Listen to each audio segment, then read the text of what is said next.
আসল 3 বছরের সুদে আসলে 400 টাকা, 460, 3 বছরের সুদে আসলে 460 টাকা। এই অঙ্ক আমরা জীবনে প্রচুর করছি। 5 বছরের সুদে আসলে 500 টাকা হয়। সুদের শতকরা হার কত? বুঝছেন? আপনি ব্যাংকে নির্দিষ্ট পরিমাণ টাকা রাখছেন, সেটা 3 বছর পরে আপনাকে 460 টাকা দিবে।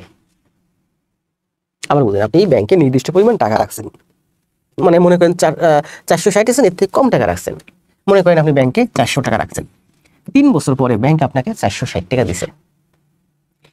5 বছর যদি রাখেন টাকা, আপনি যদি না তুলেন, যদি 3 বছরের পরিবর্তে 5 বছর রাখেন, তাহলে আপনি 500 টাকা পাবেন।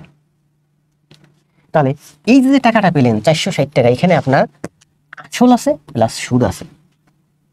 এই যে 500 টাকা পেলেন 5 বছর পরে, আপনার আসল আছে সুদ আছে। এটার মধ্যে আসল আছে, এটার মধ্যে আসল আছে, এটার মধ্যে সুদ আছে, এটার মধ্যে সুদ আছে। এটা হচ্ছে 3 বছরের সুদ, এটা হচ্ছে 2 বছরের সুদ। আবার বুঝলেন, দেখেন এই 460 টাকার মধ্যে আপনি ব্যাংক 3 বছর পরে আপনাকে 460 টাকা দিচ্ছে, মানে এখানে আপনার আসল আছে প্লাস 3 বছরের সুদ আছে। এই 500 টাকা দিচ্ছে ব্যাংক আপনাকে 5 বছর পরে সুদে আসলে, মানে আপনার আসল আছে প্লাস ভিতরে সুদ আছে। এটার ভিতরে আসল আছে 3 বছরের সুদ, এটা হচ্ছে আসল প্লাস 5 বছরের সুদ। তার মানে এটার ভিতরে আসল আছে, এটার ভিতরে আসল আছে। আসল আসল যদি বাদ দেন, মনে করেন 400 টাকা আপনার আসল, তার মানে এই 60 টাকা হচ্ছে আপনার 3 বছরের সুদ, আর এখানে 100 টাকা হচ্ছে আপনার 5 বছরের সুদ। তাহলে এবার আমার বুঝেন, তার মানে এই 460 থেকে আমরা যদি 500 বাদ দিই, তাহলে আমরা কি পাই? 460 বিয়োগ 500 মানে হচ্ছে 40 টাকা।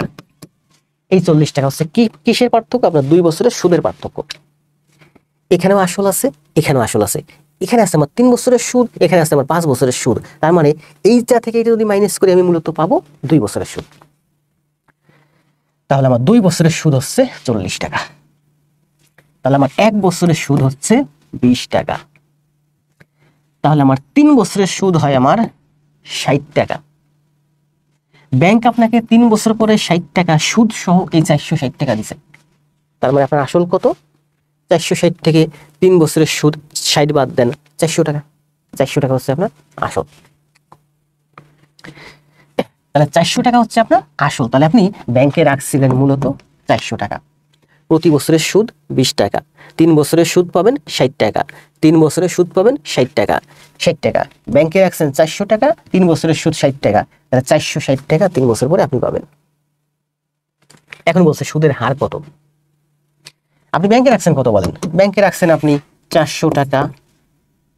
1 বছর পরে কত পাবেন? 1 বছর পরে পাবেন আপনি 20 টাকা। এই যে সেই 20, 400 টাকা আপনার আসল, 20 টাকা আপনার সুদ 1 বছরে। পার্সেন্ট করেন, 100 দিয়ে গুণ দিলে পার্সেন্ট হয়ে যায়, 4 5 20, 5%। অথবা আপনি ঐকিক নিয়মে করতে পারেন যে 400 টাকায় 1 বছরে 400 টাকায় সুদ হচ্ছে 20 টাকা, তাহলে 100 টাকায় সুদ হচ্ছে 5 টাকা। অ্যান্সার দেন, সময় 20 সেকেন্ড সময়, অ্যান্সার দেন।